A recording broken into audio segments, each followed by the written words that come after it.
This podcast is proud to be part of the TalkSport Fan Network. TalkSport. Powered by fans. A very good evening to everyone, and welcome to the first show, the first live show of Extra Time of the brand new season. Obviously, it's a Tuesday night. The match took place yesterday afternoon. There's already over 124 of you here. I do have to apologise that we didn't get to do the pre-season podcast with Jason, Manny and Paul last week, earlier on this week. Obviously, as many of you know, my mum's was seriously poorly in hospital, and we will reschedule that. But I do want to say a big, massive thank you to everyone that sent so many good wishes and love to myself, my dad, and the family. It was a very dark. It's been a very dark few days for us as a family, but my mom's still ticking along. She's still fighting. She is conscious, but she is very, very, very, very poorly. But she's fighting, and we just got to keep hope and faith that she continues to improve. But she's a very poorly lady, and we love it. We love her to bits, and it's been tough. I also want to say a big thank you to Creation Wolf, who are basically sponsors of Extra Time and help power the show. They deliver the industry's latest and most advanced digital services, and they take your brand, your company's brand, online presence and digital capabilities to the next level. If you run a business and you're interested in reaching more people digitally, the link to Creation Wolf is in the description box.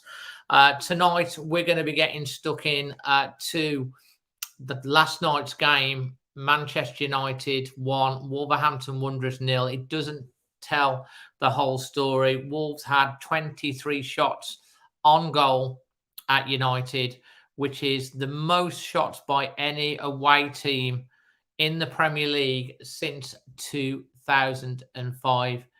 But we didn't find the back of the net. They scored a goal. We didn't get a penalty, which we're obviously going to cover and talk about. But it was an absolutely magnificent performance. I obviously wasn't able to go in the end because I needed to be close to my mom. Sensational Stan went with my nephew Harry, and they told me that the away end was absolutely fantastic, and the way the fans applauded the team at the end was as almost like they'd won. They were just absolutely magnificent last night, and I did get to watch it with my dad. I got him home from the hospital and watched it, and I felt we were really harshly done to. So we're going to be breaking it in to two halves. First of all, one other thing, keep watching because we've got a really great promotion and deal from NordVPN, which I'll tell you about as well for all my channel subscribers. So I'll tell you about that a little bit later on. So welcome, Chris. How you doing, mate? Hello, Dave. Hello, everybody. Good to see you. Good to see you. You're a bit dark there. I don't know if you've got any more light in, but you're a bit dark. No, that's about it, mate. You're all right. That's okay. It's a romantic setting. A romantic setting. We've got Jack, the voice of reason. How you doing, mate? Not so bad. How are you, Dave? All good? Absolutely. Now, Jack's going to be coming on in the second half along with Sutty and hopefully Manny. So I'm going to just drop you off for a second. We do have Lewis and Lucas that are here as well. How you doing, guys? Good, thank you. Are you? Yeah, absolutely fantastic. Our younger generation, we're hopefully going to become regulars here on the Extra Time show during the season. And as is Mr. Jet Setter, it's the Lord himself, Lord Jason Guy, otherwise known as Wolves Premier. He's in a hotel room somewhere in Gatwick because you're going to be flying out again. Yes, in Gatwick. So I'm doing 2 charity gigs in Spain with Neil Ruddock. So flying out tomorrow morning first thing. So I thought I'd get an early night here in Gatwick so I don't have to travel up in the morning. Fantastic. You've got good internet as well. I do want to say a big thank you to Chaotic Rager towards a bigger bunch of flowers for my mom. That's absolutely wonderful. And I can see there's so many people that are saying and sending good messages to my mom as well. And I've had so many messages on social and stuff about that. It really does help. It helps keep us strong. So fantastic for that. Right, we're going to be getting into the game as usual. There is a secret word. We are bringing it back. So all of my guests and Wolves fans and pundits have got to try and get the secret word in. We're going to be talking about last night's game. Of course, we'll be talking about the VAR. We might have to have a little chat about the player ratings that Chris has done for us over on alwayswolves.co.uk. Has caused quite a little bit of debate. We do like to create a little bit of debate on the channel, which is really important. We're going to be looking ahead to Brighton, talking about Gary O'Neill, and we're also going to be having questions answered by you guys.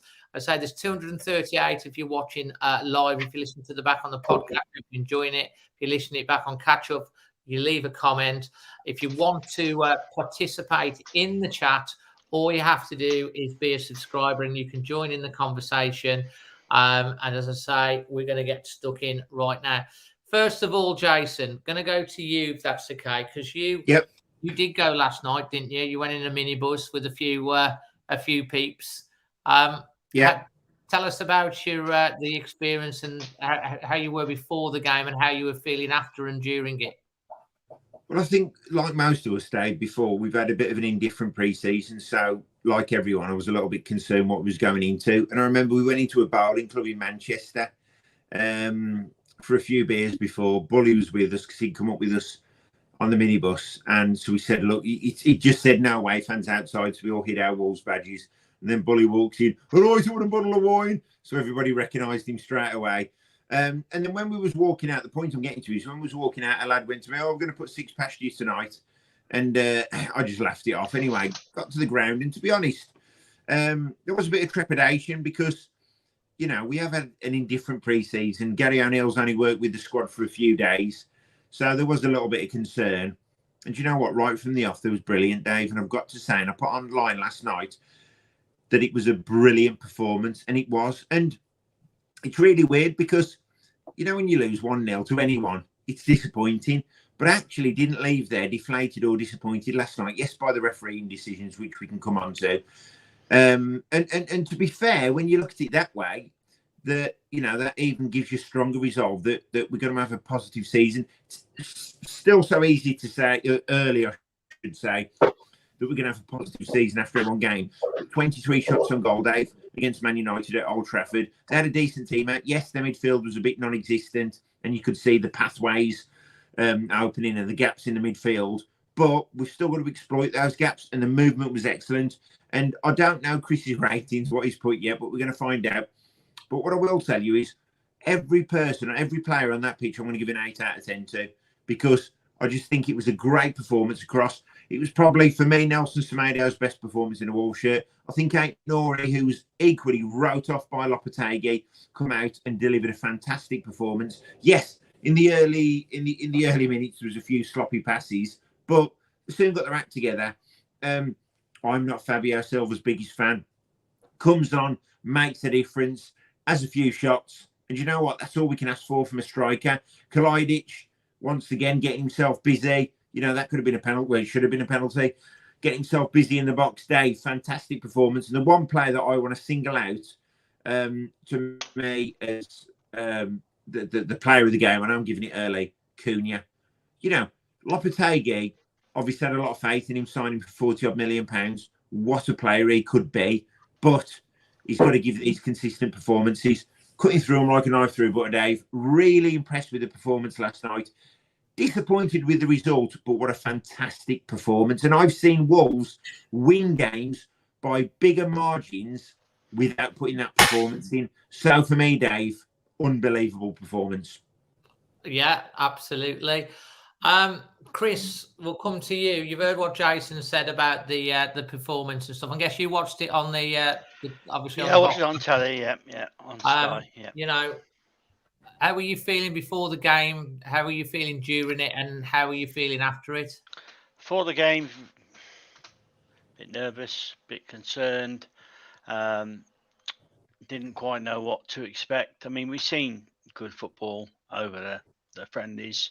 We've seen, I went with you to Celtic and I said to you, I've seen more football in 3 friendlies than I did all of last year from a Wolves side.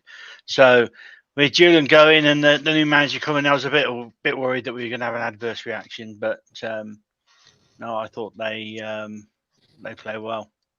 I thought they gave a good account of themselves. I actually agreed with Jason, and I gave Kuna a man of the match as well before he starts panning my ratings. So yeah, there's nothing like an uninformed critic. We have got to come onto the ratings, Chris. Agree with everything he said, apart from one individual, but we'll get on to him later. Absolutely, and Lewis and Lucas, I guess you're chuckling and stuff like that. Always wolves.co.uk, guys. If you're watching right now, there's a match report, there's the things we learned, and there's the player ratings. And we're very delighted that a lot of people contribute today. That it's good to get a little bit of debate going.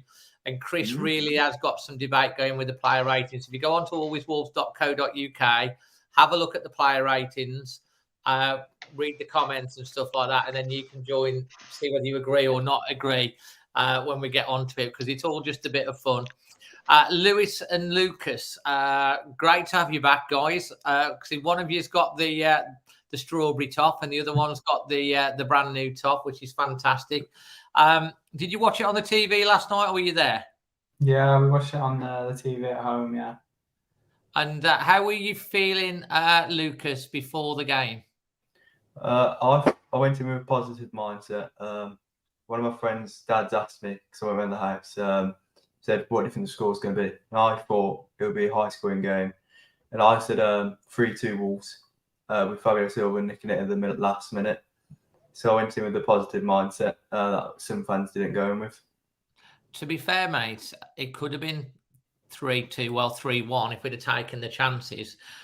Lewis, throughout the game, how did you feel about the start and how Wolves grew into the game? And the last 15, 20 minutes, it was like the Alamo. I mean, United were like a boxer pinned back on the ropes, and they were just throwing punches, but they just couldn't land that killer blow.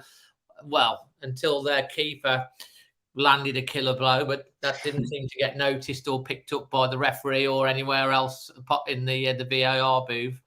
And then how were you feeling after the match?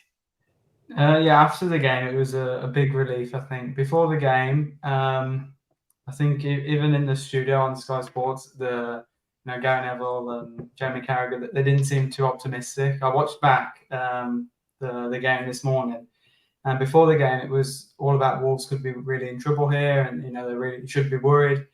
But then after the game, it was the complete opposite. Everyone felt good, and I was really surprised with how well we actually played, because it was a different performance to what we'd seen even in the pre-season friendlies. We looked much more aggressive and willing to press. And to say you only had 4 or 5 days with the squad to encourage these kind of changes, it's very difficult. So to do it over such a short space of time really impressed me. Absolutely. And Lucas, how were you feeling at the end of the game?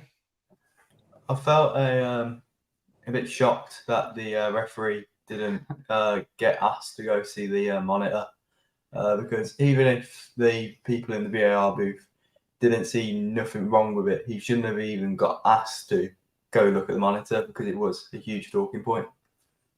Yeah, I mean, absolutely. And we are going to cover off the VAR decision, because it's something that we do need to talk about.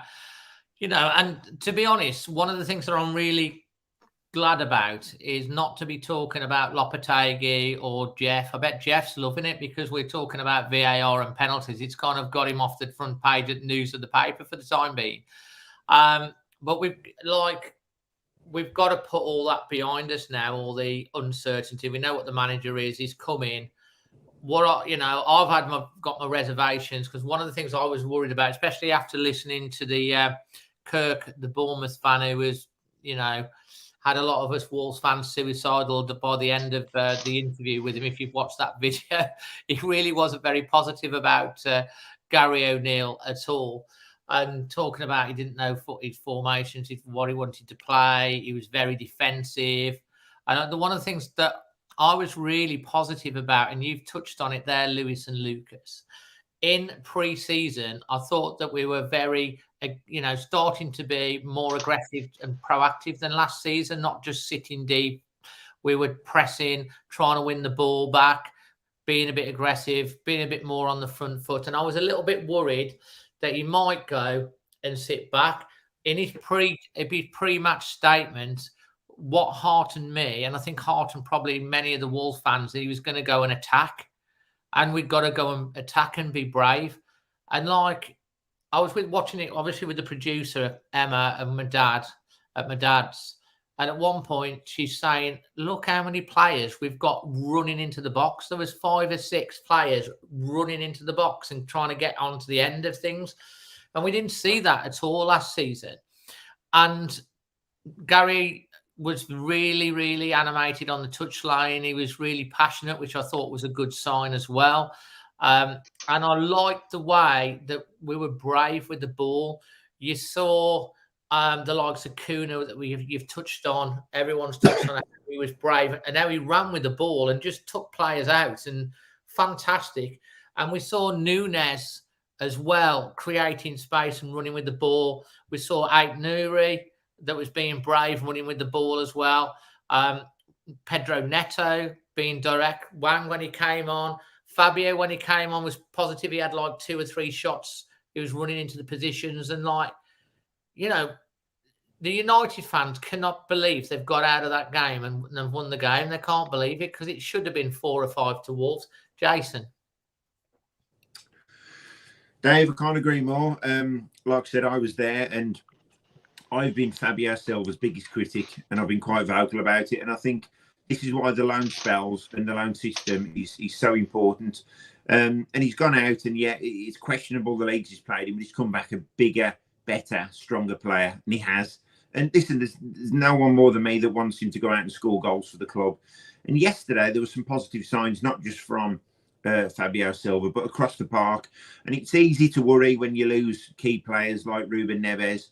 But listen, like I said, I just think across the park, defence, midfield and attack, there seemed to be unity. And the tracking back as well, that's so important, Dave, because there's been times when, we've lost possession, and these players were just getting back, and that's so important to win the ball back. And I think it is almost like a new manager bounce with Gary O'Neill. Now, it shouldn't be really, because we're not coming off the back of 3 defeats, but it is, because yesterday you've seen the players playing for him, the players want the shirt. I just can't fault that performance yesterday. And I know we lost 1-0, and we know why we lost 1-0, but I cannot fault that performance. Yes, I'm still very shaky when they're playing it across the back. I think we all are.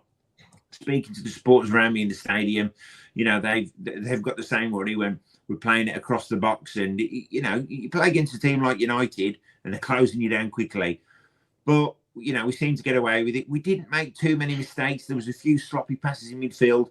But overall, Dave, brilliant performance. I can't praise it enough. Yeah, and the atmosphere apparently in the away end was electric last night.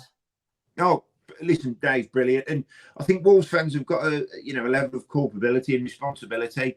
It's easy for us to moan on social media and moan about this and moan about that and moan about Wolfie and all that. But realistically, when we go to matches, we've got to support them. And the Wolves fans come out in numbers. I'm not sure how many was there last night. I think about 3,200. Yeah, but Dave, there was, very vocal throughout the game, and that pushes the players on. It's very important. I speak to a lot of former players doing the podcast today. It's very important not to underestimate the power that us supporters give the players on the pitch. And you could see, and they were singing Gary O'Neill's Barmy Army. Absolutely massive. First game. Gary O's Barmy Army. Was it Gary O's? Barmy Army, Gary O's Barmy Army. But do you know what? I think it was Gary O's. For them to sing that on his first game in charge, it's a bit of a feather in his cap. Yes, obviously, they've put the song in, but you know what? I'm just so. And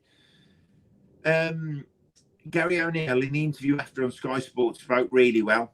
He didn't bemoaned the luck too much, or he spoke really, really positively, and I think that's so important as well. And I think we've got to manage it. And you know what? It's so important. I don't know if you can say this, Dave, but I think it's so important. We've got an English manager as well. We haven't had one for a while, but we got one now, and he's got enthusiasm. He's young. He's got ideas. He's impressed the board. So for me, listen, like I said, I just cannot fault yesterday. I'm being very positive, like most of us are, but great performance. No, it was absolutely brilliant, mate. I mean, it's nice to be talking about some positives after so many such a tough few weeks. Chris,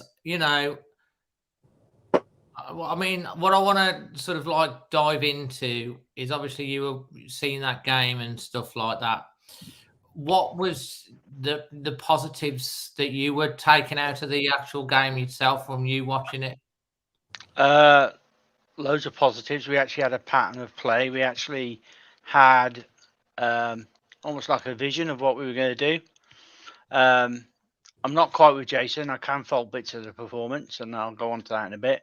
But it was a fantastic display from most of the players. I thought the drive that we showed with the ball to get forward, breaking in numbers, was great. Semedo was the Semedo that the fee we paid for him commanded. He was fantastic. Neto looked like he got back. He was getting back to his old ways. I generally thought it was really good. For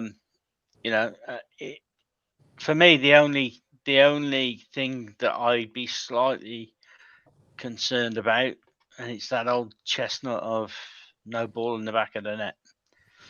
When you've had 23 efforts. Yeah, it's a great point. Great point. And this is why I haven't gone mad on my ratings, because you've got to go somewhere from that performance, and that somewhere is making a killer pass and putting the ball in the net. And unfortunately, we didn't quite get that bit right. But the mechanism of how we broke forward and created and surged forward and disturbed United and put them off the scent, because the midfield dominated them really. It was great.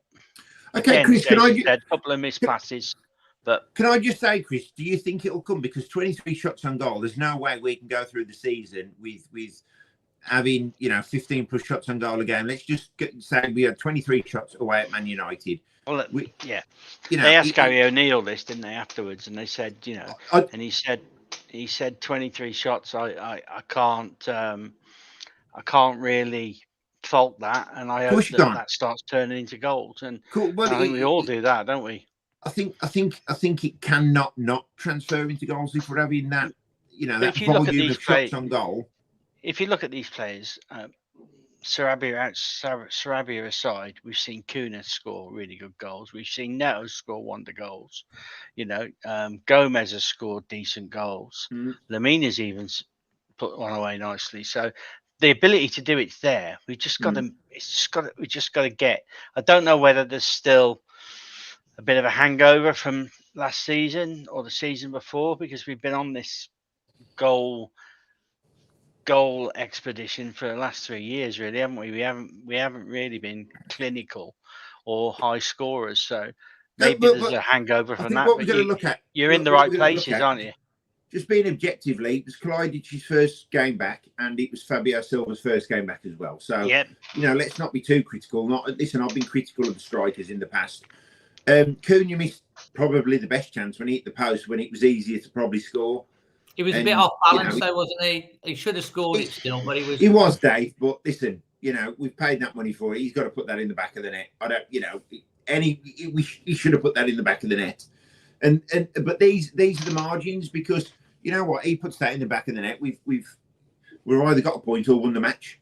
Yeah. So we'll go on to win the match. So these margins, we've got to convert those chances. If we're having 23, 15 plus, and I'm saying 15 plus because 23, we're not going to have 23 shots on goal every game. If we have 15 shots on goal every game, we will score goals. Simple as that. we got to improve it. If we can't score, we won't win, and that's a simple fact. So if we can't score a goal, you can't win a match. So we've got to get that clinical. I think they can do it. Other positives, just going back to it, and I've got to be fair to the lad because I banned him for last year. Nunes was fantastic yesterday. It was a great game. Chris, I'm going to go on to bring everyone's attention to the Always Wolves website. So as you can see, we've got a full match report. We've got the things we've learned. So alwayswolves.co.uk. Make sure you save. There's some really great articles. We have a history for every game, and these are the player ratings which Chris has done for us. So I'm just going to go through these player ratings. Jose Sarr, you've given a 7. Had looked comfortable and on the ball and did well distributing. Nelson Semedo an 8. He had a great game, I agree. Craig Dawson a 7, played solid at the back, marshalled the descent well. Max Kilman a 7, again commanded performance, defended well. Ryan Aït-Nouri, you put this lad can't defend, loses concentration. That goal was down to him not handing off. Come back to that. Mario Lemina a 7, solid performance, broke up play, started section. Joe Gomez a 7, had a great game, midfield 3, ran the game. Mateus Nunes, you said, was brilliant. You've given a 7. Yeah. A 7 is high praise for a player I didn't rate, so that's great. Good here. Pablo Sarabia a 6. A couple of Fs, doesn't look strong enough. I thought he was our weakest link last night, myself personally as well. Yeah, I agree. Pedro Neto linked up well with Semedo. Should have scored. Signs of the old Pedro. I have to agree with that. Matheus Cunha, and your man of the match, you gave him an 8. Brilliant. Just needed a goal. We've run the ball. Hwang Chan a 7. Javier Silva a 7. Hugo Buena a 6. So Lucas and Lewis, just as independents here, where are you? How would you rate the following? Like Jose Sarr, what would you give him? I think a 7's fair. Yeah. There's a couple of times he dropped the ball and he came out a bit rash a couple of times, but it's definitely improved. From last season, he came out a few too many times and suffered the consequences. Really, yeah. And he got lost in a low man's land a couple of times. Saw it a bit last year. It also happened for the goal. Semedo a good 8. Yeah, it was one of his best performances, I think, since he signed for Wolves. Nelson. Yeah, he had a good game. I was really impressed with Nelson last night. I thought it was probably one of his best games in a Wolves shirt. His defence was brilliant. And he was doing some overlapping as well. Very, very strong performance. Dawson, solid 7. Yeah, I agree with that one. Good. If Zaza wasn't there, I think for that penalty shot, I think it could have gone on Dawson's head and Dawson could have nicked the goal. Yeah. Kilman, a 7. Commanding performance, did well, 7. Yeah, I agree with that one as well. Kilman did well, especially leading the defence as well. Right. Ryan Aït-Nouri, a 5. What's your thoughts on Aït-Nouri's performance last night, and what rating would you give him? I think a 5 is quite harsh, to be honest. I think he did really well going forward, and I can understand Chris's point about him slightly struggling defensively. But to say he can't defend at all, I don't think is fair. I remember when we played Liverpool last season, and he was marking Salah in the game, and Salah didn't. No, it was maybe 2 seasons ago. Yeah, it was 2 seasons ago, and Salah, he was out of the game completely. And then when he came off, whoever came on, they went and scored. So I think he's a very competent defender when he wants to be. But maybe last night he did lose his concentration for the goal. But also the pass from Fernandes was fantastic, and as soon as he played that pass, I think it was set for them to score. Yeah, okay. What rating would you give him? To maybe 6.5, but I don't think he was as good as Kilman. But I don't think a 5, so 6 or 6.5. Okay, Mario Lemina 7. Yeah, I think he did really well in a holding position. When I was watching it back again this morning, It seemed, especially in the early parts of the game, we had the two strikers pressing, Sarabia and Cunha. There was João Gomes just in behind them, who was playing kind of man marking Casemiro, and then the midfield three, and to either side of him, Nunes and Neto, and Lamina was on his own there, just behind those three. And I thought he did really well to deal with the midfield with the support of the wider players as well. And fantastic point. Gomez is 7. I'd agree with that, but he just some negatives really. He just did a bit too many sloppy passes, but he made it later on in the game. He was a bit sloppy at times, Gomez, especially. Sorry, Dave. Just going back to Lamina.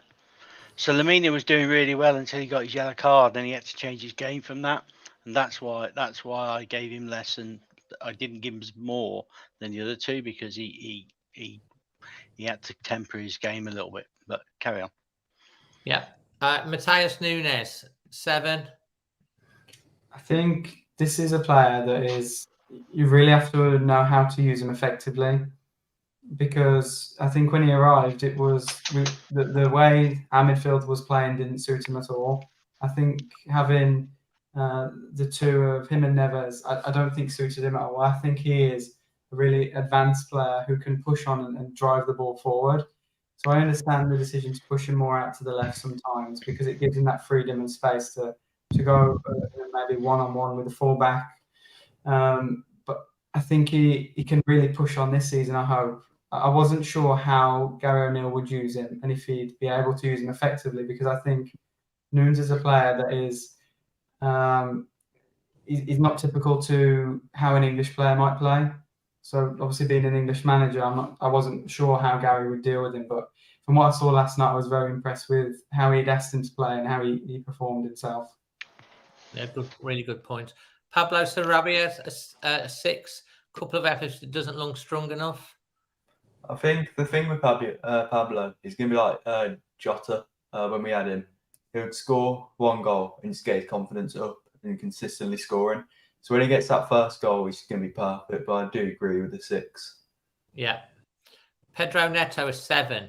Linked well with Semedo. Should have scored signs of the old Pedro. I think it would be great to have the old Pedro back. I remember the season, in the full season that was in the pandemic, and without him, we would have really struggled. The game against Chelsea always sticks out for me when he scored just off that left-hand side. And if he can reach those levels again, it would be fantastic, because he's one of the strongest right wingers we've had, well, with a left foot in a while, because he's so fast, he's so direct, and he can score goals as well. I remember the Southampton goal as well in that season. So if he can recover his form, he will be a key player for Wolves. But I just hope he can avoid an injury. Yeah, and me, because we don't want to get him injured again. And Matheus Cunha, an 8. I particularly love the way he waltzed 2 or 3 times up the middle of the park past the United midfield. Yeah, I agree with you. You and Chris there. He did well whilst he was attacking. I agree with the 8, but I think how Cunha would be suited the best is playing as a false 9 with a striker in front of him, so he can make them runs and get somebody to pass it off, because he was fine getting the run and then nobody was in the middle for the ball, so he had to keep taking it out, and then there was getting defenders back. So if he had somebody in front, it was a straight through ball and it's a goal. Absolutely. And Jason, I'm sorry about that. Jason, what's your thoughts on the ratings there, generally speaking? You said you were a lot higher. Aït-Nouri gets a lot of bad press, and so does Semedo, and that's because attacking wing backs years ago with the 4-4-2 formation, or even recently, and there's defenders and there's midfielders, and the midfielders attack and the defenders defend, and these guys, they've got a completely different job now. So I can't fault any performances, Dave, and I could go through all them ratings, and what the boys have just said was very plausible, and they put some great points there. But we've gone to Man United and we could have won that game, and we've played really, really well. So it's an 8 to 10 across the park. Maybe I'm looking at the glass half full, but I just can't criticise anything. And Ait-Nouri, for me, that was actually one of his best games in a Wolves shirt. Listen, Chris, the good thing is it's about debate, and you'll disagree, which is absolutely fine. And this is brilliant. Manny disagreed with me the other week, and I'm good with that. You know, haven't seen Manny since. Well, no, we haven't. But it's no good sitting on here being all happy clappers. And I suppose I'm happy clapping at the minute. But it's on the back, to me, is a very good performance. And I thought Ait-Nouri played really well. And I thought he played with a lot more confidence going forward on the basis that the shackles and the pressure that Lopetegui put him under, he's not under now.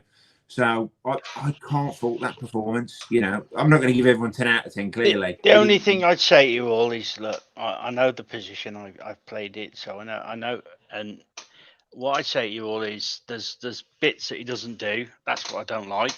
Yeah. He has these mazy runs. He waltzes up the pitch. It's fantastic. Yeah. But you know, how many times does he end up trying to do too much and losing the ball? Watch him when he's lost the ball. That's all I'll say. Watch him when he's lost the ball and watch him running back. He doesn't, you know. Yeah, that's a fair point. There's things that he does. He loses. He switches off. You can't. It's a Premier League. You know what? Do it. Realistically, in his defence, and this isn't a great defence, by the way, but 15 years ago he'd be a left winger, and Nelson Semedo would be a right winger. Definitely. You know, they would, but now they are defending wing backs or defending. I just think Bueno's a better option. I thought Bueno, once again, he come on yesterday. I thought he did a really good job. Sorry, Dave. He did, yeah. Well, I've got to say the force is with us tonight because Luke Skywalker has joined us this evening. And obviously he does have Jedi powers. And even Luke Skywalker has come on tonight, you know, to say that Uslock got robbed by VAR. And, you know, we don't want to be rebels about it or anything like that. But, like, does anyone here in the chat think that that was not a penalty? When I was watching it with the producer, Emma, with my dad, straight away, it's a pen to me. It's like, that's a penalty. Oh, it's being checked. Saw the referee that was walking towards the thing. I thought, right, he's going to be going to the monitor. And then he books Gary O'Neill. I mean, I'm just going, I could not believe it. I can believe it because it's happened to us last year. And I'm thinking, how is that not clear and obvious? Lewis and Lucas, I mean, were you having the same? Were you off the seat going, what the hell, the same? Yeah, exactly. I saw him coming across and I thought he was coming to look at the monitor because it's such for me, a clear error that even if the VAR themselves don't think it's a problem, just get him to have a look at it again. What's the harm in that? Just having a look and saying, oh, you know, now I've looked at it again as the referee, I've decided I made a mistake here. And also the guy who was on VAR, Michael Salisbury, he was the VAR in charge of the Tottenham and Brighton game when Mitoma had a handball last season. And it was towards the end of the season, and it was such a big talking point again. And he actually got removed from the following fixtures, the following weekend's fixtures. So I think for this referee is you can make so many mistakes, and it just gets to the point where he's not capable of doing his job effectively. He makes too many errors, and I don't understand why he didn't advise him just to have a look. Well, Lumen here, Jason and Chris, reckons it was a normal collision. When you're in the stadium, it's quite difficult because obviously you get the benefit of the replays when you're at home. When you're in the stadium, it's obviously very difficult to judge because you don't get the benefit of a replay. VAR gives us everything: slow motion, replays. You've got experts, apparently, former referees, sitting in a room watching it on 10 different angles. How can they keep consistently getting it wrong? And there's no point in saying about corruption and all that because I'm not one to berate refs and, you know, moan. But how can they keep getting it consistently wrong? And not just against Wolves, it's against other clubs as well. But when you look at it on the replay, that's a stonewall penalty. The keeper's come out. He's clattered Kalajdzic. He's prevented Dawson with a header on goal as well. and they just seemingly get away with it, and then he doesn't even watch it on the. It's just ridiculous. It's just, you know what? I prefer the days when you go up the pub and you'd argue about the decisions, and we'd all forget it pretty quickly. But because of VAR, the exposure it's getting, the amount of millions of pounds being put into it, it's just now taking over games. Just disgusting. Jason, what was it like in the ground? Because Man United, with all their wonderful stadium, which isn't as swish as some people think inside, yeah, they don't have a proper TV thing like any other channel. Like any Liverpool and Man United both have these tiny little screen things. How was it? What was it like actually within the fans watching that? I mean, listen, there was 73,000 there yesterday, which is, you know, for a Premier League match is unbelievable. And the Wolves fans around me, there was a bit of disbelief. There was people who thought it was a penalty. There was people who didn't really see it. And when they go checking penalty, you think you got half a chance, don't you? Then you think, here we go. And then he's halfway over there. He's literally halfway over, and they've got no penalty. So we're all going, well, he hasn't even checked it.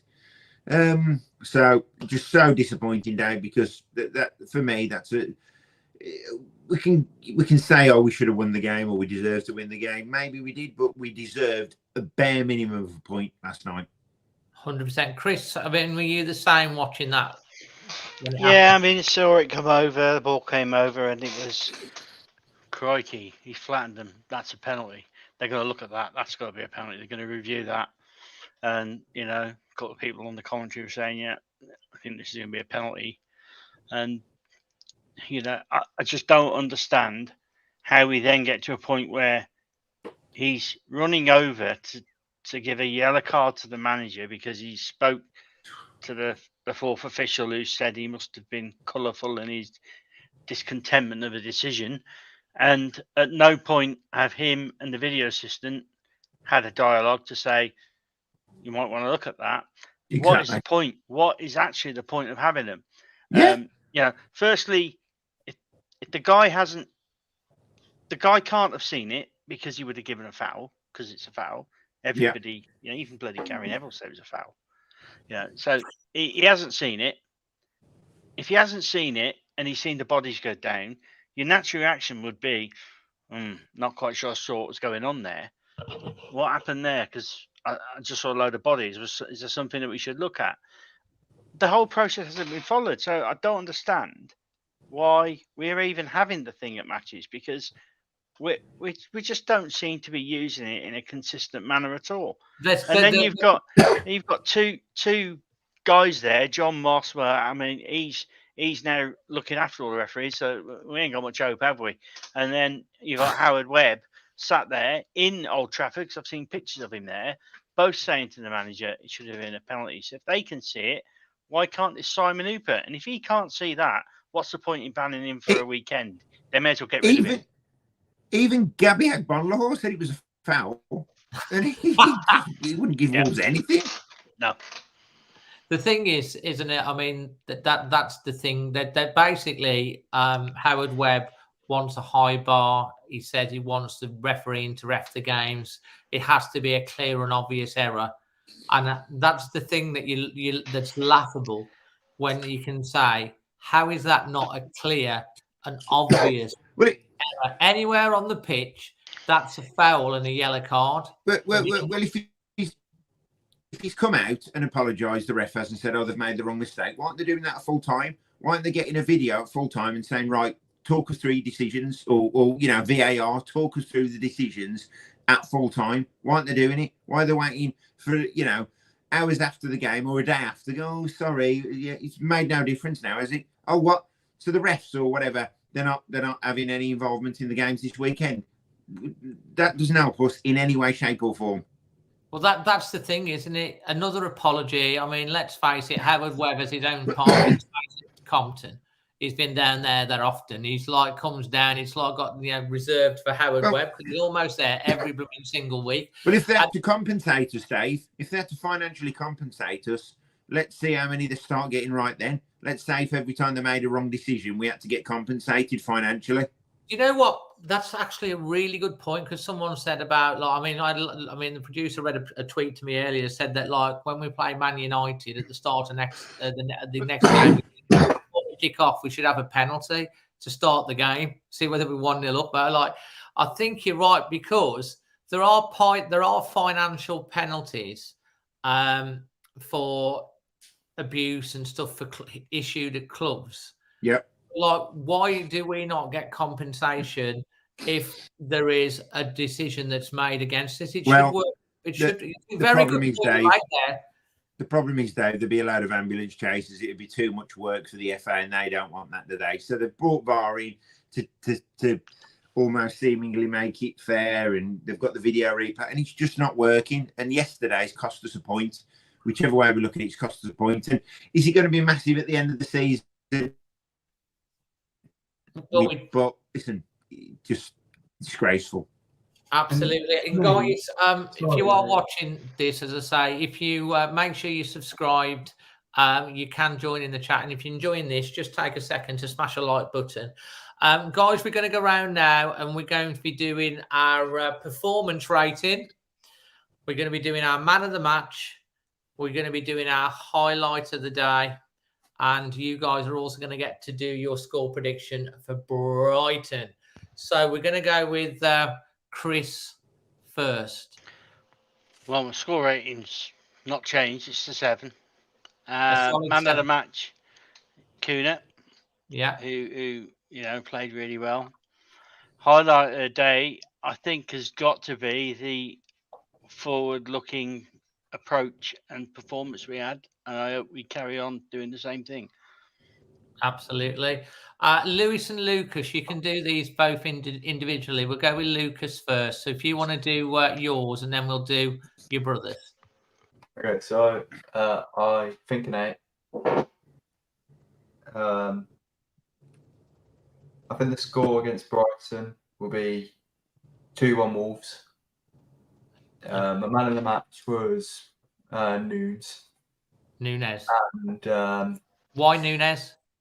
Because if you look at his attacking side and his also defensive side, he was also getting back to help the defence. So he's obviously seeing the ball go out, winning the ball back, getting it back high, then starting the attack. Good shout, like it. And your highlight of the day? It could be anything. It could be eating a sandwich, a burger at half time. It doesn't have to be. It could be anything. Probably Aït-Nouri's run when he dribbled past Martinez and Varane. Fantastic. I love it. Good answers. Lewis, same questions to you.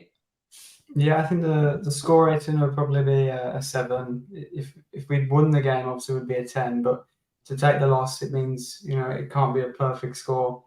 The man of the match for me was probably. I have to go with Cunha. I think it just looked so free. It looked like he took weight off his shoulders, and like there were so many good performances, like Nunes, even Silva when he come on. But I think if we can see that Cunha every week, we will have a really good player, and maybe the price tag becomes a bit more justifiable. The highlight of the game, I would say, I think when Martinez tackled Neto, obviously he got booked straight away early on, and then he came off at half time. I think Martinez is a really good defender, and having a yellow card so early, it meant he changed his game as Lamina did when he got booked. So having him come off at half time allowed us to be a bit more free than perhaps we would have been able to, because Martinez is clear of Lindelof. So having that booking, I think just tipped it slightly, and I think these small margins really do make a big difference. Absolutely. And then for Brighton, I'm going to go 1-1.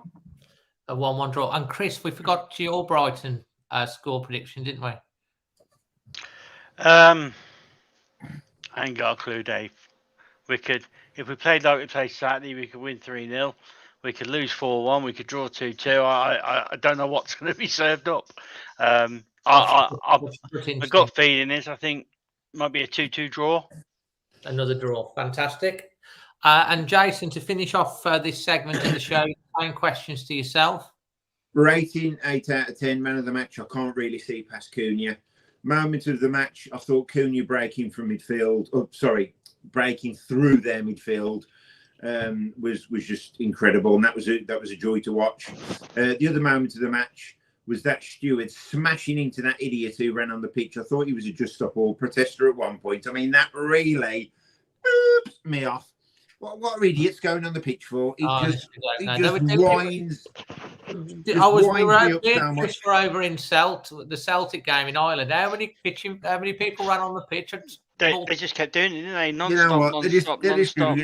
Just ban them for life. Just stop it. You know, if it's the last game of the season and you've won promotion, yeah, I get it. We've all done it. But he just in the middle of a Premier League match, first game of the season, and there's some idiot who's had too many beers who can't handle his alcohol, and he's running on the pitch like a moron. Just ban him for life.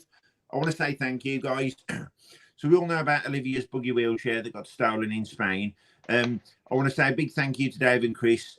And in particularly Chris for coming up with the idea, for Dave promoting it massively. Thank you so much, guys, from the bottom of my heart, because that's going to make a massive difference, not only to us, but to other families. So thank you for even considering us to do that, and that means so much. So thank you, guys.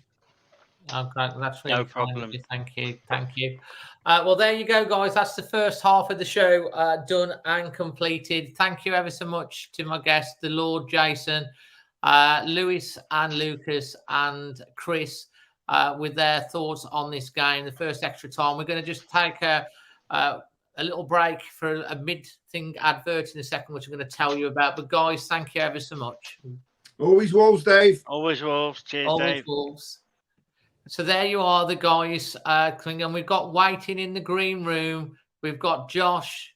We've got the voice of reason, Jack. And we've got Sooty. Just before I get on to that, for all you guys out there, all you subscribers, we've got a fantastic offer coming up from NordVPN. I'm going to play a little video and tell you what it is, because it's a massive discount. So I'm just going to play this little video for you first. Shopping. Enjoying free Wi-Fi with your morning coffee. Wait, who's that guy? Meet the Digital Snooper. It can be your internet service provider peeking at what you do online, or a cyber criminal on a mission to snitch your credit card info, or a hacker at the next table trying to steal your sensitive data. Uh-oh. But don't worry. NordVPN keeps all these snoopers away. It makes your internet activity private, protects you from accessing dangerous websites, and lets you enjoy your favorite content securely, even while away from home. The best part? It's just a click. Yep, internet security is that easy. So basically, guys, I've got you a nice little offer from NordVPN. I use it myself, especially when I'm on a holiday, so I can watch all my Netflix and all the Now TV and the football. But you can also obviously use it from the UK, change your location to America and watch American Netflix or watch the football, all that type of thing. And the current offer from us is giving a huge discount plus extra months free as well. And it's available from now until the 11th of September. So if you're interested in doing that, to grab the exclusive offer on your NordVPN plan, make sure you go to the link in the description. It's nordvpn.com/alwayswolves. And because you're an Always Wolves member and subscriber, you'll also receive an extra on top, 4 months extra for free. And there's a 30-day money-back guarantee. And the link is in the description below. So make sure you check that out because it is really, really good. And it's not very expensive either for what you get. So make sure you check it out. Right, bringing on now, we have Josh. How you doing, mate? Good, thanks, Dave. Yourself? Absolutely. I'm good. We have the voice of reason, Jack. Good evening. How are we? I'm good. Yeah. And last, good to see you again, Josh. And you? How long's it been? A day? You met each other yesterday, did you? Less than 24 hours. Less than 24 hours, yeah. The middle of Piccadilly Station, yeah. Yeah. Oh, that's great. It's fantastic. Yeah. And last but no means least, we have the man, the myth, the legend, Sooty. How you doing? Good evening, people. Good evening. Good evening. Oh, good evening. So Josh, you were there. Yep. How were you? Talk to me about your evening. So we set off at 2. Got stuck in the M6 traffic and didn't get there till 4:15, 4:45. Jumped in the Piccadilly tap for a few drinks. and then made it up on the tram to the ground, had a drink outside the Old Trafford cricket ground, and then walked up to the ground for the game. So I wasn't too optimistic, like I said last week. So to come away with the way we played, I'm optimistic for the season going ahead now. Fantastic. Jack, your thoughts and how you were feeling ahead of the game? Yeah, I mean, like I said the other day, I think we needed to get the season underway, didn't we? We've had a lot of, Lopetegui doing the okie dokie all summer. Is he staying? Is he going? Is he staying? Is he going? Fosun, Jeff Shee, Hobbs, all this kind of stuff. Players going left, right and centre, no one coming in. A lot of that is white noise, isn't it, around a football club? What goes on the pitch is kind of the absolute bare minimum of what we're interested in. And I think it's great that we've got the season off and running. And I think, like Josh says, that performance, I think, gives you so much optimism going forward. To make it just a really quick point, I think Gary O'Neils has got to stick with that now. He can't panic if the results don't come straight away. He's got to stick with that free front foot, free-flowing, attacking football, because that suits the players that we've got. If we carry on playing like that, we will win far more games than we lose, and the goals will start to come. To be honest, Sutty, we know Sutty, right? He always says it how it is. And Sutty, I'm quite right in saying that you've been sick and tired of being bored by Wolves. Am I right? Correct. Were you bored last night? No, Dave. I've got no voice left, Dave. It was exciting, wasn't it? The last 2 seasons I've come on here, whatever it is, Dave. I don't think, I've had nothing to cheer about. It's been utter dross. But last night, Dave, to be fair, we were outstanding. I can't knock any of them, Dave. I mean, people have a go at Sarabia. All I want off anybody in a Wolves shirt, even if things don't come off, I want 110% effort. The kid, he trudged off. He got hooked at about 65 minutes. Yeah, okay, he's lost the ball a few times, but he's give his all. Yeah. I'm not saying he's man of the match. I'm not saying that at all. But he's give it all. But for me, Dave, if you go back a few weeks ago, 6-7 weeks ago, when Ruben left, and when everybody's, like we've had a major death in the Wolves family. And what did I say to you? This will be the making of us as a team. Because the trouble is with Ruben, he knew he was top dog and everything had to go through Ruben. And it was so slow, so turgid, so boring to watch. Now we've got 3 lads in midfield that almost look like they've been unshackled, Dave. And they're playing with freedom. They're not thinking, we've got to give the ball, got to give that 5-yard ball to Ruben. Ruben's the top man. We will be a better team without Ruben Neves in it.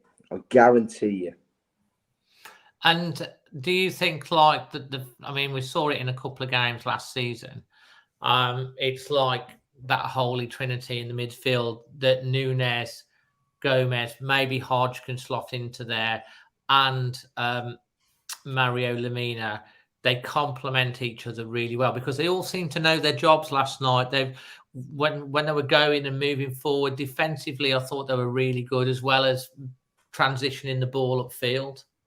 Well, it showed from the off, really, Dave. I mean, as soon as the United play got it in the middle of the park, bang, they're on him. They've won the ball and they're bursting. One was sitting in. Didn't matter who it was. One of them would sit in. Normally it would be Lemina or Gomez, and that gave Núñez the freedom to go on these mazy runs. And I mean, I haven't seen that since Chelsea away last year when he picked it up in their area and went on a 60-70 yard mazy run. I've not seen it since. And you've got to play to your strengths. And I've always said to you, let's take boxing, for instance. If you're a boxer and you keep waiting to be hit, well, guess you're what, Dave? You're going to get hit and you're going to go down. And it's very difficult to get back up when you've been hit. and win. It's so difficult. Take it from me. It's hard, right? So I'm going to hit you first and see how you respond. United didn't know what had hit them. I'm sat here now, still in absolute disbelief that we've had 23 shots at goal and we've lost.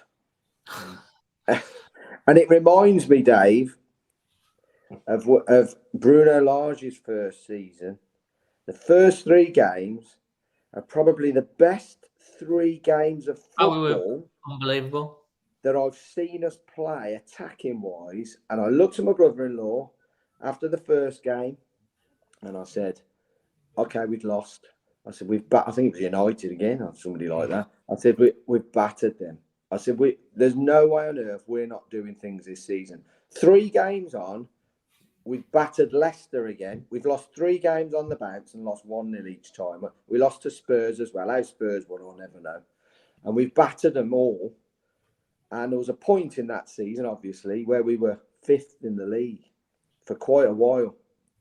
And I think that if this team looks galvanised, like the lad said earlier, like they've had a great big weight lifted off their shoulders. Now, you know yourself that I was a major advocate for Lopetegui, and I'll stand by that. But what pleased me more than anything last night is, I know you weren't there, Dave, and I know the reasons why, and I hope your mum gets better soon. But as an away game, I've not known an away atmosphere like that for a very long time. And I think that was your siege mentality a little bit. None of us knew what we were going to get. And we thought, we'll get behind this kid because this is do or die. He's either going to do it or he isn't. And we'll get behind him. And from the off, they started singing his name. And that set the tone, I think, for the whole game. And they never shut up. Likewise, I've lost my voice. Everybody around me lost their voice. And we just could not believe what we were seeing, Dave. It was such a good performance. And the only thing it lacked, it lacked a victory because it deserved a victory. Because we've battered them. We've absolutely battered them. We have. I mean, we did. And the thing is, you know, it was exciting. It was really positive. The 23 shots on goal, like I said, the most of an away side at Old Trafford since 2005. That tells the tale. And I'm pretty sure every Man United fan can't believe that they walked out there and they'd actually won the game. But like, we talked a lot last season about goals. We've got to be finishing some of these chances because it's like, I think Gary O'Neils referenced it. It's like, I hope that's just not going to be like it has been the last few years and it was just one of them things. I mean, it's a different season. We talked about finishing chances, which we, you know, some of them were desperate defending from United. Some were saves from the keeper. You know, the on-target shots. You know, Kuna missed a good opportunity. You know, Pedro Neto had a really good opportunity as well. He probably snatched it a little bit. He had probably a little bit more time than he thought, straight at the keeper. And don't forget, they've just spent a lot of money on that keeper. But talking about that keeper, he goes through 2 minutes from time in added time when literally you talk about a boxing game, Sutty. It was literally United were being pummeled on the ropes. They couldn't get over. We were everywhere. We were so positive going for that goal. And we just deserved it. And then that one bit where you need the officials to stand up and do the right thing, they didn't do it. And we talked about the lack of goals and finishing our chances last year. And granted, the football was so much better than it was, and it was really exciting. But again, we didn't take our chances when we had them. And if you don't, a bit like Bournemouth last year, they had one shot, they scored. It was a good goal from United. I thought Sarr was caught a little bit in no man's land again, personally, and I think that's his weakness. Sarr, sometimes he's indecisive. And Semedo had a fantastic game. He was overloaded at the back post. He couldn't do anything. He tried, but he couldn't do anything about it. And then we're talking yet again about a VAR decision that's cost Wolves. You know, you've got to convert the penalty, of course. But like 80% chance you can, maybe a bit higher, 85% chance you convert the penalty. You might miss it. But like we weren't even given the chance to do it. And that, for me, after all the effort that the players put in and they lost the game, to be let down by like that again by the match day officials, and yeah, they've had an apology. We're sorry. It should have been a penalty. Yeah, well, that's great. It doesn't mean anything. We should have had that penalty, and we should have had at least got away with a point, and we haven't. And you know, Josh and Jack, that's the real disappointing thing for me, that we didn't take our chances. And as Manny said many times, if we take our chance, if we score 2 or 3, if they score the other end and get a goal, it don't matter. Yeah. But they did, and we've lost the game. So I think the crux of the matter, if you compare it to last season, I think that's why a lot of us are walking out of that game yesterday a lot more hopeful, because last year we weren't creating the chances. Even when we did, it was on the off chance. The ball would go back, sideways, back into midfield, back again. And we never had the chances. So to see 23 chances last night and 6 or 7 on target, then it's a vast improvement already. And you saw it against Luton and Rennes as well, same sort of thing. We looked fresh going forward, which we didn't see at all last season, apart from the odd game. But to see the chances we had, I think that's why a lot of people are optimistic. They've seen we're actually creating chances rather than going backwards and forwards again. But we've got to start, well, it's early doors, but we've got to start taking those chances now. We've got to start, the chances being created, we've got to get them converted. And you can, if we can keep that up, you can see it happening. Jack? Absolutely. I think if you look at it a little bit, it's again a bit of an abstract way. But previously, we were a bit like a team playing a waltz. It was very slow, very precise. You know, the footwork was nice. It was good to watch to a point. I think we've stepped up to a rumba now. It's a little bit more exciting. There's a bit more aggression, a lot of energy. And I think as an audience or as a crowd, I think you're much more likely to be excited by that high tempo, that high energy. I mean, if like Sutty mentioned, that noise in the away end, the biggest noise in the away end came when players tracked back and won tackles and won headers. It wasn't great footwork and chances, and it was effort and energy and commitment and desire and passion. And that's what got the crowd going, because that's what we want to see. You know, we've said it time and time again, haven't we? Those players on that pitch are living out our dream. We'd all give anything to play for Wolverhampton Wanderers. They get to do it every single week. That's a huge honour for them. They've got to show that what an honour it is and what it means to play for this club. And I think yesterday you saw that. And I think Josh is dead right. Those chances, once they get in, I think part of the problem yesterday, they were snatching the chances. They were just desperate to score. Yeah. You could, as the game went on, they thought, we deserve to win this. We've got to score at some point. Fabio snatched at a couple of chances. You know, if he'd got 5 goals under his belt by November or something, he gets that chance. He puts it away in the corner. Neto, he hasn't scored for a year because of injuries and whatnot. The ball dropped to him on the penalty spot and he just smashes it straight at the keeper. You know, if he's got 6 goals by December, whatever, he puts it in the corner. Yeah, no issues at all. So I think that's part of the problem yesterday, was just that desperation to get a goal that we deserved caused a little bit of panic and a little bit of just rushing the chance. And, you know, and the Cooney one where he sort of, it was from where we were in the away end. It looked like a really tight angle, but you look at the replay again, he's just got to put it in, hasn't he? Yeah. He's just got to, it's almost one where if he scuffs it, it probably just trickles over the line, but he gets such a firm contact on it. It sort of bounces off his foot and it's the post, doesn't it? But I think we've just got to, you know, and like I said earlier, just stick with it, because don't panic if the results don't come straight away, because I think this is the right way to play for this group of players. So we've got to stick at it. Like I said, if the results aren't great to start with, you know, we've got a tough run in at the start, haven't we? We've got Brighton on Saturday, who are a good team, and we've got Liverpool and Man City coming up in a few weeks' time. So there are tough games coming up, but have a principle, have a way of playing, work on it on the training ground, you know, tweak it for opposition, absolutely, if you think they've got a certain threat or a strength that you need to counter. But have that mentality of, you know, you watch the England cricket team now with Bazball. They want to win that game. They will take decisions to try and win that game. That's what we need to do. None of this points a good result. What can we do to go and win that game? How are we going to score goals today? How are we going to beat this opposition? I think that's how you've got to do it with this group of players.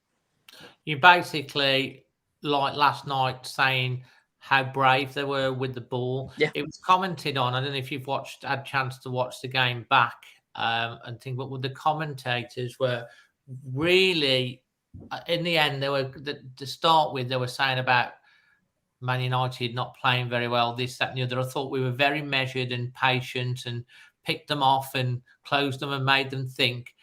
And as the game went on, Wolves got more and more confident, and they were commenting about how Wolves were not panicking at the back. They were trying to play the ball out. They were trying to get into the spaces. They were sucking United in with their press, and they were getting past the press, opening up the field. And then you saw Kuna, Nunes, Ryan Aït-Nouri, Pedro Neto, Semedo all running along with the ball. I mean, those two runs that Kuna did, it was like a knife through butter. He just went past them as if they weren't there. It was like they stood there, and he's just gone past them. And then I know we missed a few chances and stuff like that, but we did get really unlucky with the bounce of the ball in the box. It just didn't quite fall for us to just tap one in. You see how many goals sometimes. I mean, you saw the goal that the Lionesses scored, the equaliser against Colombia, where the ball grows loose, but it falls onto the toe of one of our players, and they get the equaliser. They go on and obviously win the game, and we do wish them well for tomorrow, against the Aussies. But like, it just didn't quite break for us. We had chances to shoot, and I mean, Kuna had that one run, and then the shot, the keeper tipped it round the post. It was a decent effort, but if that's high in the corner, the keeper don't get it. Things like that. And you're probably right. What you're saying is, like, once they start putting the ball, the confidence comes in, because getting that first goal, there's always that little bit of tension to try and get that first goal and make sure. But when you've started scoring, it's so instinctive. You just do it automatically. Sutty, it's great that you're coming on, and this is the way you want your Wolves team to play, isn't it? I've been saying it for ages, and Dave. But just quickly going back to the referees, Dave, because I am going to have a whinge. It wouldn't be right if I came on here and was happy for the whole show, Dave. These people, Dave, are totally, they are the worst caliber of referee that the Premier League's ever seen. So we've got to go out there and expect absolutely nothing from these people. We're going to get nothing, right? When you go to Old Trafford, they're quite clearly quite starstruck. They're going around, they're having a chat with the United players and, tapping them on. They're going, before the game, how you doing? And they won't do that to Wolves, because there's no big stars in Wolves team. They'll come to Molineux, and what they'll do as soon as they get to Molineux is they'll think that they're the star of the show, Dave. That's how it works when you come to Molineux. We're one of the little boys. So what we've got to do, Dave, is those 3,000 diehards that go to every away game have got to lift the roof off that place on Saturday. And I plead with every single supporter, whether you're in the Billy Wright, whether you're in the Cullis, the South Bank, or the Steve Bull, that when that chant starts in the South Bank, that you get behind it. Because when there's 30,000 people start chanting at his first home game, it's not going to be very nice for away supporters. It's not going to be very nice for the away team. So we've got to get behind them. Again, they've got to give us a performance again, Dave. We shouldn't expect to roll a very good Brighton team over. They are a very good, well-organised team. And they could well do what we did to United to us if we're not very careful. But we must keep playing the same way. We mustn't get sucked back into old bad habits where we've got a young side that should be able to run for 90 minutes. It should be able to keep playing like that for 90 minutes. To be honest, they looked fitter than United yesterday towards the end of the game. They were, if that game had gone on for another 10 minutes, I'm sure that we'd have got a goal, maybe two, because they were, well, you know what I mean. 7 minutes added time, plus that obviously they had the VAR decision, so he did. But like, I just felt like we were going to score, and I thought that penalty was it, but it didn't happen. But there's clearly, Dave, been a very disciplined, well-worked pre-season, and this is before Gary O'Neils come in. Yeah. So although the man wasn't happy, clearly he wasn't happy. He wanted to take us into European football. We all want to go to European football, don't we? But he's gone. Gary O'Neil's come in. Gary O'Neil is thinking he's won the lottery coming to Wolves, a team a club that's 3-4 times bigger than Bournemouth. So he's come and thought, Jesus, I'm in here, and I'm going to make this. He's got a rapport with supporters straight away. There's not many times you'll go to any away game, lose, and an absolute standing ovation because of how you've performed. Make no mistake about it, we should have won that game. We've got to become ruthless. Absolutely ruthless. We've got to take every other chance. Every other clear-cut chance, we have to take it. Then, I don't give two hoots what referees do against us, Dave. We don't need their decisions. We don't need VAR. Take it out of their hands. Yeah. Make it yourself. Don't rely on it. Don't rely on anything. They'll give us nothing, Dave. They won't. It's geared up for the top 6 sides to keep them at the top. The rest of us have to work against it. So we've got to make. I don't care if we beat Brighton on Saturday, play well, and it comes off Fabio Silva's cheek. I really don't care as long as we win, because what you can't afford to do is lose 2 on the bounce all the time. Lose 2 on the bounce, draw 1, lose another 2 on the bounce, draw 1, because all of a sudden, all the pretty football that Jack's just said, we've got to stick with, pressure starts to build. So you've got to start taking points early on. We have got to start taking points early on. Yeah, I mean, I absolutely agree. I mean, I think that it's a good point. One of the things that obviously he was saying, and we've been talking about, is the intensity that we wanted to see from the team. It was definitely there. They were definitely organised. The one thing that I thought was really important as well is that they were really all playing for the shirt and the badge. Every single one of them were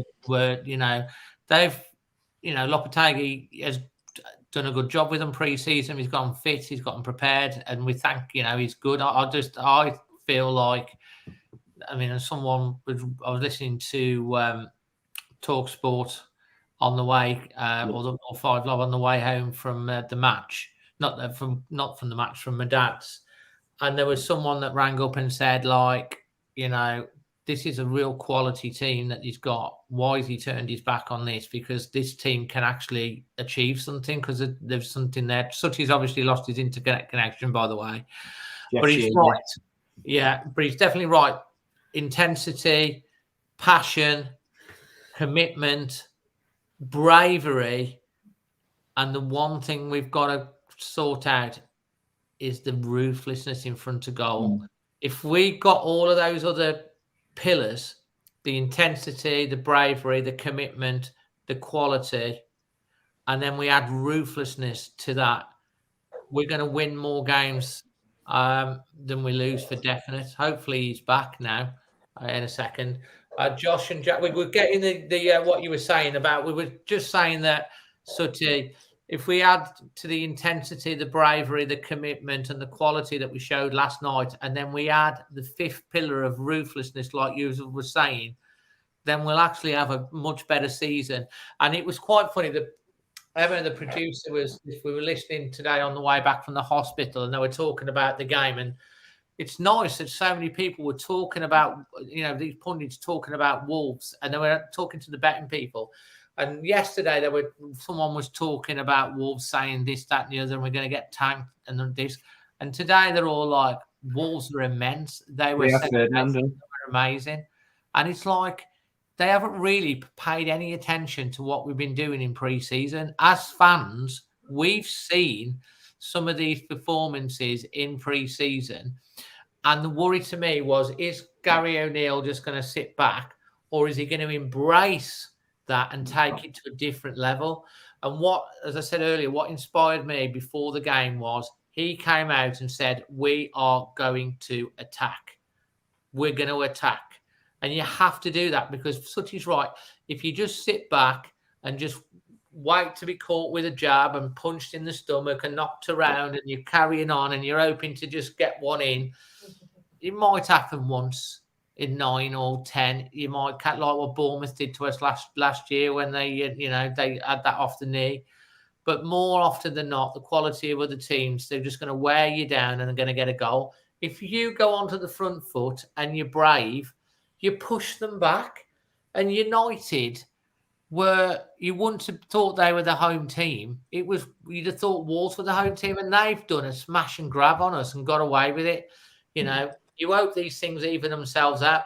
But like, I'm with you, I think with everyone, Gary O'Neill, I think Jack said it, you've got to stick to this way of playing, because the more you play like that, the more you get used to playing the triangles and the rhythms and when to go, you get more confidence at it, and the goals surely are going to come. But you're right, if you don't get points on the board, there becomes a pressure.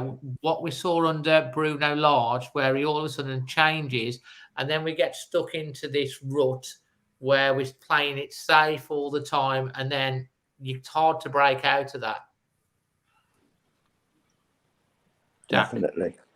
Yeah, no, absolutely. I think we can't kind of stress that enough, can we? And if by any chance Gary O'Neill is listening and watching, that's got to be the message. Good evening, Gaz. Stick at it, because that was fantastic. And I think Sutty's right. Lopetegui deserves a lot of credit for yesterday because of the work he put in pre-season and in terms of the tactics, but also the fitness. But if O'Neill can just pick that up and kind of run with it, like we've said, and carry that baton, if you like, then that's got to be the way forward.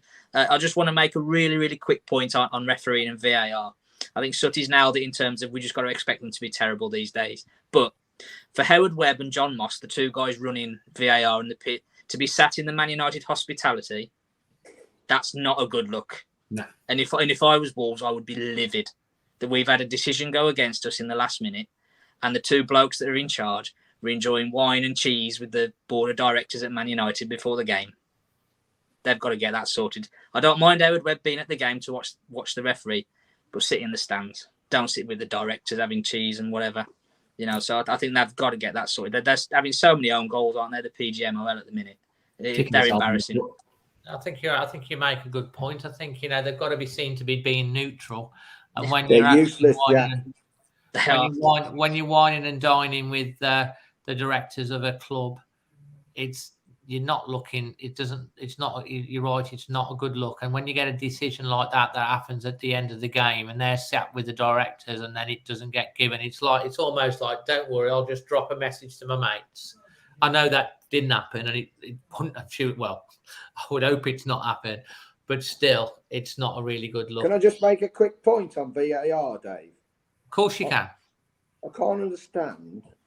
You've got a lot of these referees have never played a good standard of football. They've learnt football and the laws of football out of a book.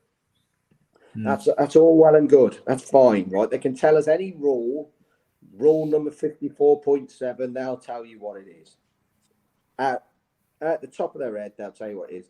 But when it comes down to looking at 15 different angles on a screen at Lockley Park, surely it would be a good idea, if you've got two people looking at those screens, to have, I don't know, let me just say this,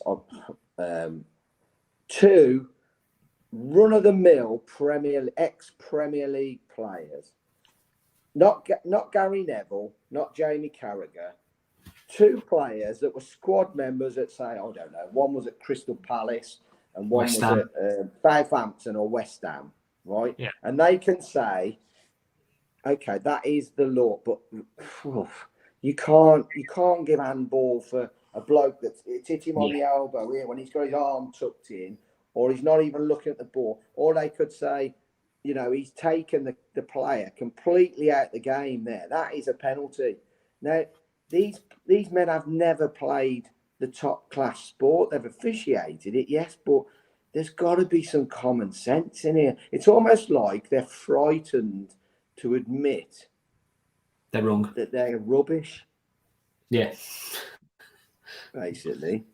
It proper is, to be fair, and that's the frustration. And it's a shame that, you know, we're talking about such a great performance. We should be talking tonight about a performance. You know, we've got a good point. You know, we've got a point. We could have taken 3 if we took our chances, but we didn't even get the chance to do that. So, right, guys, we're going to be doing our highlight of the day. It could be anything, as you know. Your performance rating, your man of the match, your thoughts ahead of Brighton, and your score prediction. And we're going to go with Josh first.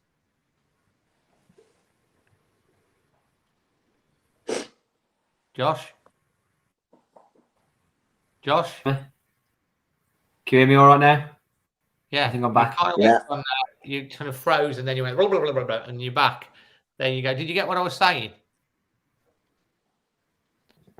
Okay, we'll go with Jack first because Josh seems to have frozen. Jack. Yeah, no problem. Performance rating, I'm going to go an 8. Yeah. I think I can't give it much more than that because I think as good as we were, we did miss some good chances, and the goal that Man United scored, you could maybe look at 1 or 2 people's role in that. So I'm going to go for an 8. Yeah, fair. Man of the match. Me and Josh were talking about this when we bumped into each other on the way back from the game. For me, I went with João Gomez because I thought he was absolutely everywhere. And there's a couple of people saying he was a bit loose on the ball, but I'm going to take that. I don't mind that because he's tigerish and he was putting his foot in. And a couple of times there was 3 players around him and he just went bop, bop, bop, and went round all 3 of them in one sort of movement. And then just, we were talking earlier when we tactically about how to beat the press. The best way to beat any team that's pressing you, you just run the ball past them. None of this sort of passing in triangles and try and draw them out. Just run with the ball through them. And that's what we did so effectively yesterday. I mean, I know Man United have got very little pace in their team, so that probably helped us as much as anything. But I thought Gomez kind of typified that kind of, we're just going to take you on at your own game and we're going to prove that we're better. So I thought he was man of the match. Highlight of the day, again, I think the atmosphere in the away end was fantastic. There was a huge cheer when Fabio took his bib off to get ready to come on. And I thought that was huge because there's a guy that needs some love. There's a guy that could be really important for us going forward. And he's said constantly in the media, hasn't he, through his dad, who seems to be getting involved all the time, he wants to be loved. He wants to feel like he's got a home. And you could see our fans last night going, we're with you, mate. You come on and give us everything. We'll absolutely back you. And when they saw that he was ready to come on, that noise, and I thought he was unlucky to not get the goal. So I think just that kind of togetherness of the fans going, yeah, he is a guy that needs a bit of love and affection. We're going to give it to you. Absolutely. Thoughts on Brighton? I think that'll probably in some ways be a tougher game than what we had last night. I think Brighton tactically are very well organised. I think they know their strengths inside out. They'll do a lot of work on. They'll have watched what we did yesterday and think, crikey, we've got to sort out with Wolves. Sometimes I think when you play the Man Uniteds, the Liverpools, those kind of teams, they don't worry so much about you because they think, well, we've got really good players. So whatever Wolves do, we'll just counter it and we'll be better anyway. But I think Brighton will be a little bit more savvy. So we've got to perhaps think of how we're going to approach that. But I'm confident we can get a positive result, and I think at this point in the season, a draw wouldn't be a disaster. So I'm going to sit on the fence a little bit and go 1-1. Absolutely fantastic. Josh, good to have you back there. It's the Gremlins got you. Over to you. Highlight of the day for me has got to be that first 5 minutes. You sat in there and I was losing my voice within 15 minutes singing Gary O'Neils' Balmy Army. I think, like Sutty and Jack said earlier, the whole togetherness of everybody in that away end was just electric. And I don't think we had it at all last season in the away end because obviously there was nothing to cheer for. I have to say, watching it on the TV, you could hear the Wolves fans. Yes. It was. I haven't heard anything like it for a long time in the away end with us. It's been a while, and it felt brilliant. Even when you had that period in the second half where they scored, where we did hang off back a bit, we were still giving it. and so that was my highlight of the day. Match rating would be a 7. I think that speaks itself really. We were all over them. Got to take the chances going forward in other games, and but overall optimistic going forward. Man of the match for me was Mario Lemina. I thought he dictated play in the middle of midfield. The amount of loose balls we won with him and Gomez, I thought was loads different to last year. There was periods all through last year where we've been nowhere near a second ball, and you saw it this pre-season and you saw it against United. The second balls we were picking up, and then it was pinged straight out wide, and off we went. And then highlight of the day, man of the match. Moment that was it, wasn't it? Score prediction and thoughts. Score prediction. I'm going to go 1-1 against Brighton. Like the same sort of thing that like Jack said. I think it's going to be a bit of a chess game. Who's going to make the first move first? I still think they're a decent side. I'll see how Europe will test them this year, but I'll think it'll be a draw. Absolutely fantastic, guys. We're going to come on to Sooty now. Just before we do that, just make sure you smash a like on the video. I'm not sure how many likes it lets YouTube know you're enjoying it. If you want to get involved in the chat, make sure you subscribe, because you've got now your opportunity coming towards the end of the show. If you want to ask the panel any questions to finish off the last 5 or 10 minutes, get your questions in. And if you found out or spotted the secret word, make sure you put it in the chat. Sooty, over to you. Moment of the day, Dave. Well, we're driving up from Worcester, and me and my brother-in-law are saying, what are we going to sing? We got no songs, really. They've all gone. But make no mistake about it, mate.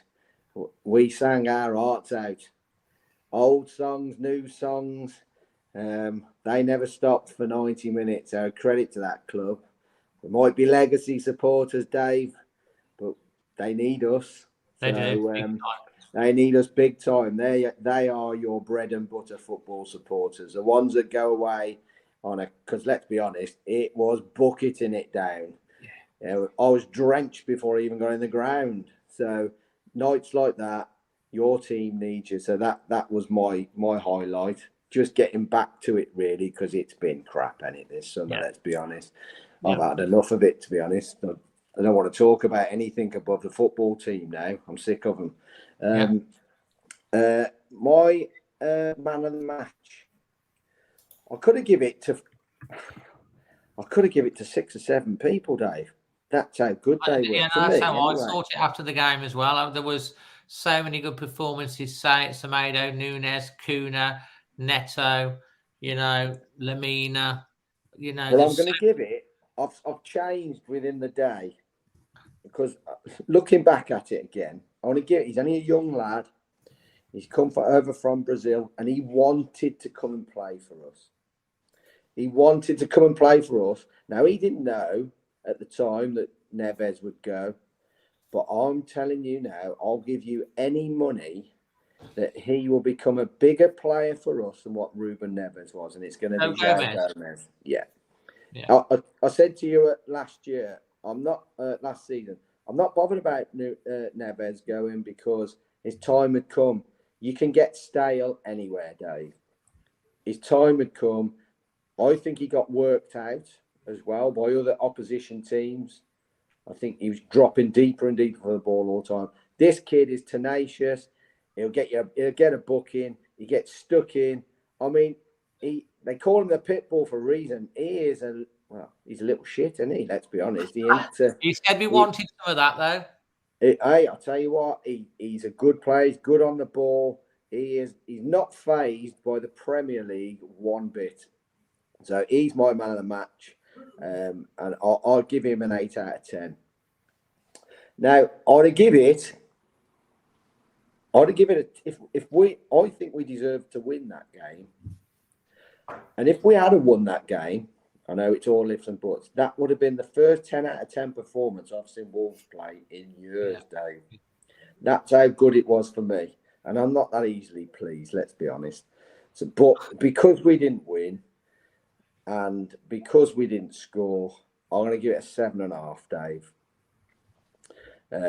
which hey, they were outstanding. If they play like that, we will win a lot more games than we lose. So I'm happy. I came away happy.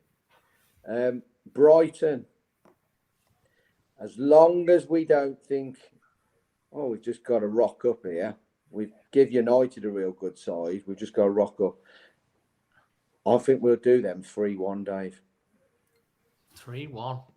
That would be amazing. Now, the thing is with Brighton, right? Bogey team. They are our proverbial bogey team. First year we went up, I think. We played them twice. I think they had one shot and took 4 points off us.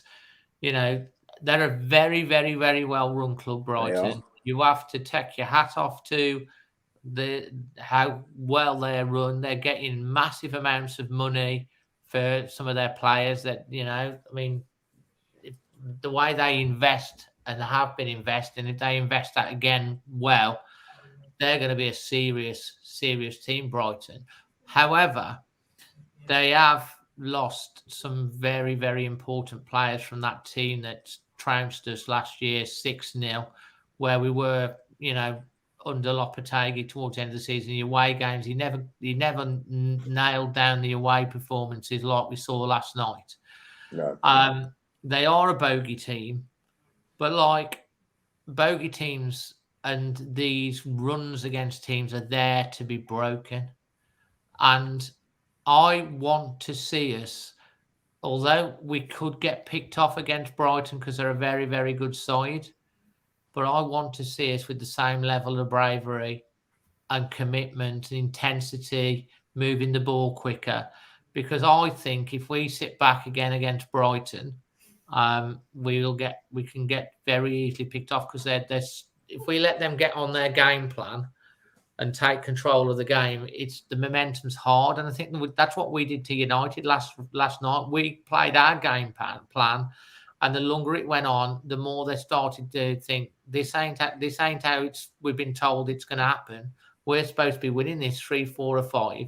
The crowd got a bit twitchy. And we, you know, even when the one thing I was so impressed with last night as well, even when they scored that sucker punch, we went, brush that off. Okay, we've took that. We're going to go back at you harder. And literally, it was insane that last 15, 20 minutes. We're playing Manchester United, you know, one of the biggest teams in world football.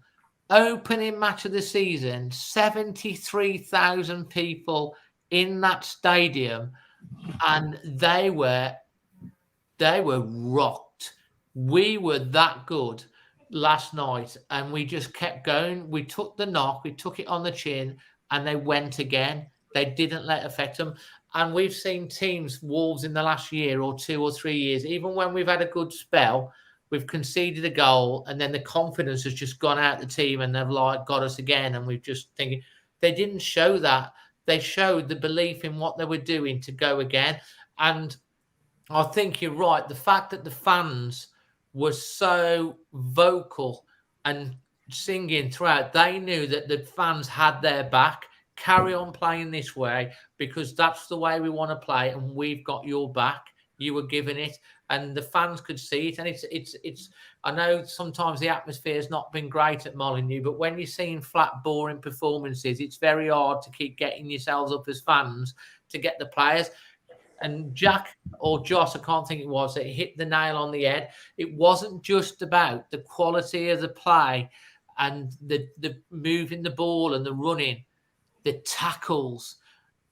If you're a Wolves fan and you see someone come in, I think, was it Lamina, that first match he played, and he did that, or Gomez, and they did that crunching tackle, and they were like, we'll have a bit of that. That sets the standard, because you can see they're fighting for the team. Yeah. You know, okay, you've got to watch you don't give a foul away, especially the way it is. But, like, that gets the fans going, and the players can feed through that. And I think the fans did a really good job yesterday of keeping that energy going throughout the team, and they grew in belief and confidence because they felt it from the fans. And we've got to bottle that for every away game. And as Sutty says, we've got to make sure on Saturday we've got to get that flag, Sutty. proverbial flag. Everyone's got to come with that proverbial flag as if they're going to put it on their seat and go, we are here and you've got to try and get past this and we're going to get behind the team. And if every single fan throughout every stand gets behind these boys because everyone's written us off for whatever reason, we are Wolverhampton and we are not going to lie down. We're going to fight and we're going to be brave and we're going to give that faith to Gary O'Neill and the boys. And if we do that and we've got their back, the results will come. And that's what we've got to do on Saturday. I completely agree, Sutton. Definitely, Dave. I mean, the two biggest cheers last night, Dave, Cunha sprinted about 50 yards to get the ball back, and so did Silva. And they were the two biggest cheers. And if we can see them put effort in like that, defensively and in attacking parts of the pitch, that honestly will stick with them. What they mustn't do is be frightened if they concede. You've still got to go at the same rate and play in the same way, because sooner or later 3 or 4 of them are going. Somebody will get a battering. Yeah, it's going to happen, isn't it? It's surely going to happen, and we've been waiting for it to happen for a very, very long time. And I think I think it was Josh that said it. I think once the tap opens, or Jack or both of you, once they start scoring, and they start finishing the chances, hopefully become more instinctive. At the moment, they were so desperate to score yesterday that sometimes you just overthink it a little bit, whereas instinctiveness will come. And if we can add that fifth pillar of ruthlessness, and that's what we've got to do, we've got to be ruthless when we get the chances, put the chances away. As Sutty said, it don't matter what bloody the refs and VAR do. It don't matter, because, you can knock off a goal or a penalty or not give it to us. We've scored 2 or 3. It don't matter if it's, we still win the game. Anyway, so final thoughts from Jack, Josh, and then Sutty. And then I'll tell you, before we get onto that, the word of the week was waltz or waltzing. And the reason for that is that the Lionesses play in the FIFA Women's World Cup semi-final tomorrow against the Matildas. And what is that? Waltzing Matildas. So that was your word for this week. So there you go. Thanks for everyone that got it. And Jack, yours was the best one in terms of how you put that out. It was brilliant. So let's go with you first, Josh. Final words. Keep the faith, and for the away fans when we're travelling and at home, keep the optimism, because that away end was electric last night. Fantastic. Jack? Absolutely. I think, like we've said, so encouraged by yesterday. I mean, to the point where obviously Josh would have a similar experience coming back on the metro into Manchester City Centre. Their fans couldn't get enough. There was one guy, he was saying the 4 best players on the pitch were all Wolves players. Yeah. I mean, how often do you say that when we go away to Manchester United? So I think huge reasons to be optimistic. Not getting carried away, because there's still work to be done and tough challenges ahead, but hugely encouraged by yesterday. Yeah, really nice Man United fan on here says, as a United fan, your fans were class last night, the best by far in 2023. Fantastic. Thanks for that. Sutty, to finish up on final words. Well, it's a new era, Dave, isn't it? He's gone. The moaning's gone. It does look like there's a cloud been lifted. And we've had some strong debate, Dave, on the chat. And I've been quite vocal that I'm very disappointed in an ownership model I still don't believe they backed him. But he's gone, and this lad wants the job. So if he wants the job and he's going to put his heart and soul into it, the minimum we can do is back him. Absolutely. And I really appreciate that. Kevin and so many of you said, cheers, Dave. Love to you and your mum. Great show. See you all, always Wolves. Absolutely. Keep your prayers going for my mum, please. And I will keep you up to date with how she's getting on and keep my fingers. But thank you for all the love and support that you're given. Don't forget to check out the NordVPN offer. It's a cracking offer, and you managed to negotiate a deal with them so you can get it at much reduced price, and it's what I use myself. So check that. It's in the description below.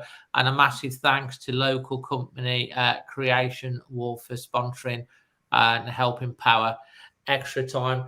From myself and all the guests tonight, lovely to be positive. Let's make Molineux an absolute cauldron starting this Saturday.